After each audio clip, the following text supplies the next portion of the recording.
بسم اللہ الرحمن الرحیم۔ کیا آپ جانتے ہیں قرآن پاک کی وہ کون سی صورت ہے جسے صرف 3 بار پڑھنے سے پورے قرآن کا ثواب ملتا ہے؟ وہ ہے سورہ اخلاص۔ اللہ کی نبی صلی اللہ علیہ وسلم نے فرمایا کہ سورہ الاخلاص قرآن کی 1/3 حصہ ہے، یعنی اگر آپ اسے ایک بار دل سے پڑھتے ہیں تو آپ کو 10 سپارے پڑھنے کا برابر ثواب ملتا ہے۔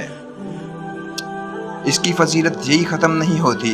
جو شخص دن میں 10 بار اسے پڑھتا ہے، اللہ اس کے لیے جنت میں محل بنا دیتا ہے۔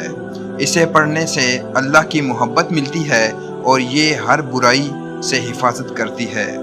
تو کیوں نہ ابھی 1 منٹ نکال کر اسے 3 بار پڑھ لیں اور پورے قرآن کا ثواب اپنے نام کر لیں۔ دوسروں کے ساتھ شیئر کر کے صدقہ جاریہ بھی کمائیں۔ مزید ایسی اسلامک ویڈیوز کے لیے ہمارے چینلز کو سبسکرائب ضرور کریں۔ جزاکم اللہ خیرہ۔